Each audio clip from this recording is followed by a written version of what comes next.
Pero masarap sa executive kasi nga maganda yung kwarto. Tapos semento kasi. Kasi pag economy, ding-ding lang. Oo, ding-ding lang. Maririnig mo lahat ng umol nung lahat na naka-check-in sa tabi mo. Ang ingay-ingay, kala mo may balagtasan. Oo, kala mo may linggo ng wika. Lahat ng umol ng iba't ibang dialekto naririnig mo. May Bisaya, may Ilocano. May maririnig ka na lang umuumol. Agoy-agoy, kiss mo ko, baby. Kiss mo ko, baby. Agoy-agoy ka lang. May kaayog yun. Nakakaloka. Ano ba yun? Tapos sa kabilang kwarto, iba na naman, Ilocano naman. Ingat, agito yung agito kinang drasap. Agito yung drasap ko, kinang ingat na yan. Abay yan kasi nagtakil, di mo dumo, kinang nagtakyak, nagpangsil. Diba? Nakakaloka. Tapos sa kabilang kwarto, may init. Hapon naman yata yung naka-check mo. Yung mga itinga sinasabi,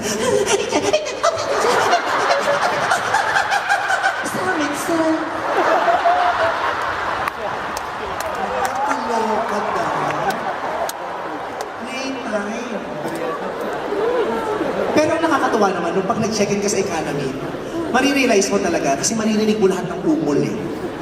Marirealize mo talaga, nasa pamamagitan ng umol, malalaman mo talaga kung anong edad nung naka-check-in. Oo, malalaman mo. Kasi pag millennial, alam mo pag, ay, itong umumol, millennial. Kasi ibang umol ng millennial. Oh, baby, ang kami. Oh, baby, ang kami. Ang kami, oh, baby. Feeling blessed.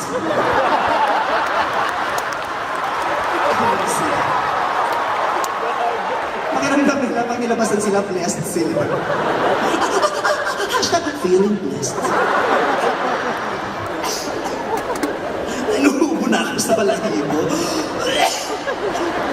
Oo, alam na alam mo sa pamamagitan, ungol pa lang kung millennial. Alam mo rin naman kung ano, kung mga 40 plus na tapos mag-asawa. Kasi iba yung ungol na mag-asawa. Pag pinakinggan mo, iba yung mga sinasabi. Hayop ka, bayaran na naman ang matrikula. Wala naman tayong pambayad ng kuryente. Hayop ka. Sige, ibaon mo. Baon na tayo sa utang. Diba?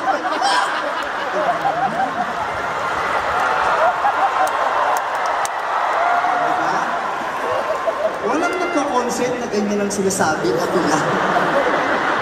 Saan ka makakakita na may nagka-concept na ang topic ganito? Dito lang. At saan ka makakakita ng audience na nagbabayad ng 6,000 para ganito mapanood? Kayo lang. Malilibog din kasi kayo. Mga bastos din kayo. Nahihiya lang kayo. 6,000. Tapos manonood, sorry. Nakakaloka. Pero sa pamamagitan din ng umol, malalaman mo kung yung nag-check-in at nagsisex ay senior citizen.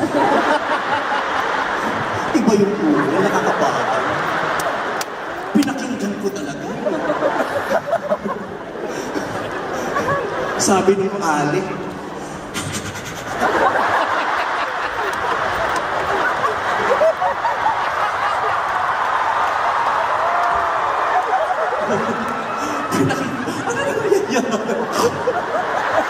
ano na yung problema ko? Kung tuwa yung nanay ko, ikaw yung naka-check-in, no? Nakita ko yung sapatos, eh. Tawang-tawa ka, eh. Back to back tayo ng kwarto, di ba? Binulong mo pa ako, nak, tapos ka na, exchange naman, oh.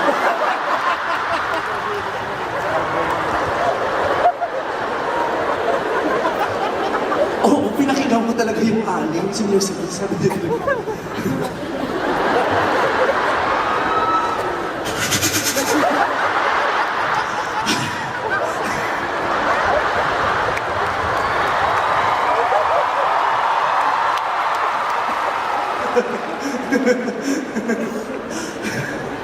Hindi ko matuloy yung joke ko, natatawa ako. Sabi tapos sabi nila, ano, nasasarapan ka ba? Ang lamang, patayin mo yung ilaw.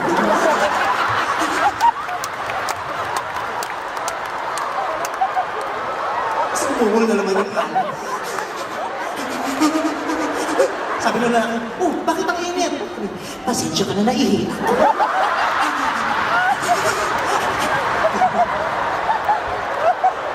Tapos tumoto na talaga, palakas na ng palakas yung uma. Ganun lang. Ano? Lalabas ka ba? Tapos ka na ba? Paalam.